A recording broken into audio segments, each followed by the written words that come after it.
as for the truck now, problem after problem after problem that I've been having with my truck lately. So I actually just broke down and I bought a different car for the time being. This is a Honda Civic. It's a 97 Honda Civic. And I bought it for $400 from a guy here, local to me. And I bought it with a bad motor. It had a rod knock. And I pretty much got it towed home. And I pulled the motor out that night. Pretty much redid the entire thing. I swapped the whole motor to a d16z6 because the Y8s tend to suck. They have a really shitty oiling system and whatnot. The Z6 oils way better and you can rev them higher. So ended up doing that and got some clips of building the motor that I'm going to show you right now. Update, I got the block notched for the manly rods. I can show you here. As you can see, you got to cut away the bottom of the cylinder a little bit. Here's my pistons and rods kind of all assembled. You want to make sure that they're all even and the arrows are all pointing the same way. On these, there's a big debate on what way the arrow should point. And I personally just go with whatever valve relief is bigger on the piston is the intake side. So the arrows in this case are going to point towards the flywheel. The bottom end back together here. Had to notch the girdle for the rod bolts, as you can see there.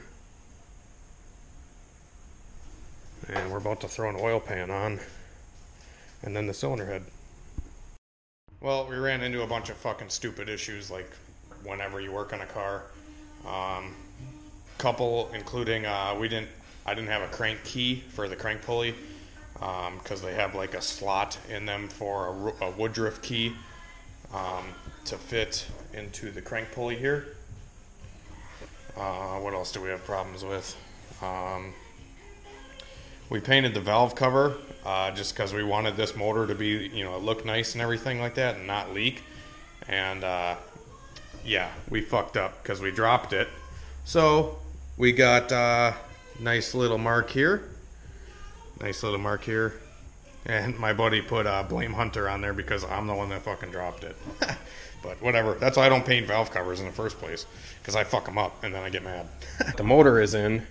I'm pretty much just making sure everything's good, not leaking, all that kind of stuff before I put the turbo kit on. Got these eBay motor mounts right here. They're like, they're a billet aluminum mount with a red insert. They're like $85 shipped, so you can't really complain. It's got a XTD stage 5 clutch, which is extremely good for the money. I got a buddy that's running around 400 horsepower on his single cam engine with this $105 clutch, and it's holding up like a beast. I don't know what else really that I've done to this thing. It's got a Z6 transmission now compared to the Y8. The Y8 has aluminum shift forks, and the Z6 has steel shift forks, so they tend to shift better. The Z6s just work better. They're a little bit stronger than the Y8. So I went with the Z6. I bought a random tranny off of Craigslist, and I'm very fortunate that the thing is butter. It doesn't grind, it doesn't leak, anything like that. So that's good. And I got a chip P28 in it that I kind of tuned up a little bit, but yeah, it didn't help with this low compression motor. It's still pretty slow. Like I said, I'm just kind of breaking the motor in a little bit, and we'll be putting the turbo kit on real soon. This will just be a video,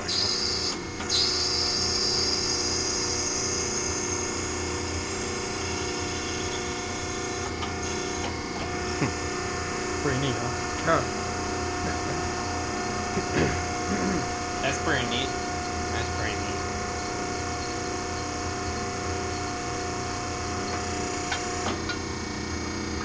We knew a pipe fender could make a drive shaft good. Not me.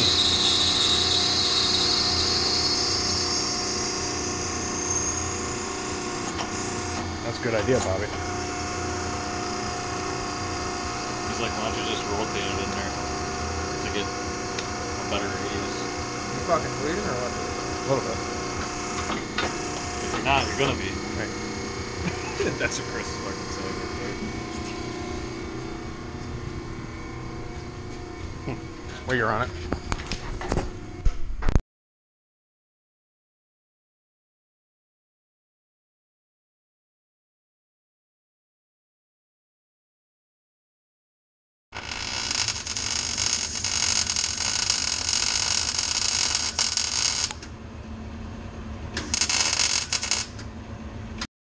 In my pocket, dude.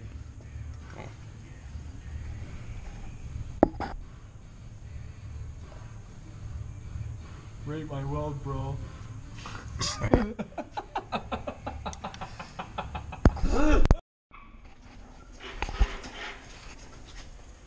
Aw, man, you can see the fucking shitty exhaust. Damn it.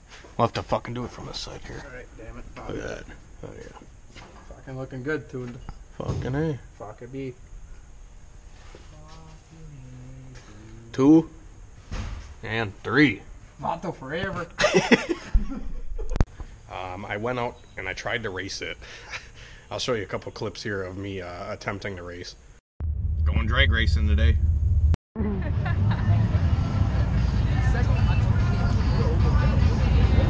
Alright drivers, the time is now 15 to 12. Means we have 45 minutes before we go on crew break.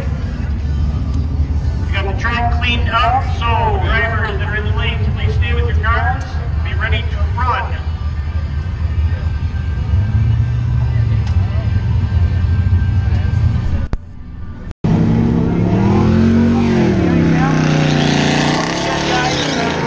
We're going to do a re-prep of the track. Gonna put down a little more spray, make sure everything's up. So once again, no box hot rod. We're calling you in 2, 3, 4, and 5. So let's slow the lanes. Want to try to get confidence in it as soon as I can.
As you can see in the video, this thing definitely was not leaving the line like it should have. And it wasn't leaving the line because I had a major exhaust leak on the crossover tube that connects the driver's side manifold to the turbo manifold.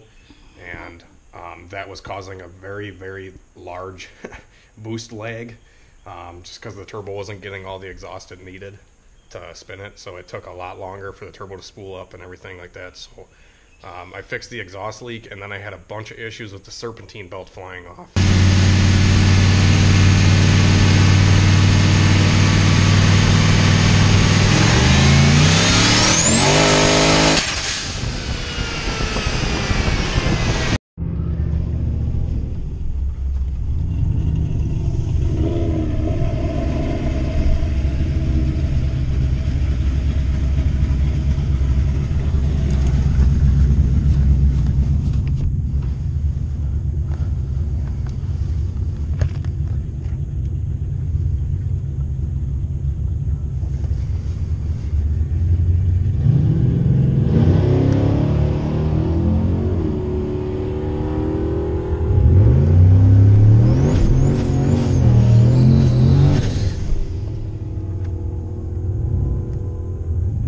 Are you fucking me, dude? Are you fucking me?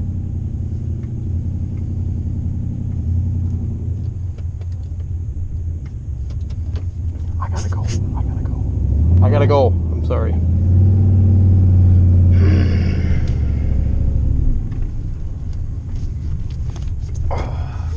piece of shit. It seemed like after I fixed the exhaust leak, I had an extra 150 horsepower. So it just kept chucking the belt off. And my solution to that fix was I actually put the smaller belt on. There's two different options. There's two different options for the Chevy trucks like this. There's one option for the 140 amp alternator, and then there's one for the 105 amp alternator. And I was running the 140 amp alternator because I have a 140 amp alternator, and it kept flying off. So I tried the smaller one and crammed it on so the tensioner would be tighter and everything like that. And it hasn't fallen off yet. So knock on wood that will continue to work for me. In the meantime, with the other belt that I had on here, I had a tool a buddy let me borrow, and it's a laser alignment tool that aligns all the pulleys, make sure everything is good, and that didn't solve it. I tried a manual belt tensioner, and that didn't solve it, and I don't recommend you even use one of those manual tensioners because I don't like them at all in the first place. The stock tensioner is actually designed very nice, and it works how it should. In my opinion, at least. Some people may disagree with me, but I like the way the stock tensioner is set up. But yeah, anyways, the truck is running good. I actually got some new tires for it too. I got a set of Hoosier drag radials that I'll show you here. They're a 275/60 R15. And them things, I can dead hook this truck on the street now, which is really cool. Hopefully I'll be getting some more footage of me doing some digs on the street and stuff like that. Like I said, it's just been having problem after problem lately. So you know, like I said, I kind of directed my attention to the Civic for a little while, just because when you get discouraged with something, you kind of just got to walk away for a little bit and come back to it, because you just get discouraged and you don't want to do anything stupid like sell it for way too cheap. So yeah, in the meantime, stay subscribed. If you haven't already, subscribe, and we should be having some more updates on the Civic build. Like I said, we'll be getting a turbo kit on this thing real soon, and the truck I will be doing some more updates on as well, now that everything is working good and I'm not swearing at it every damn day. So have a good one.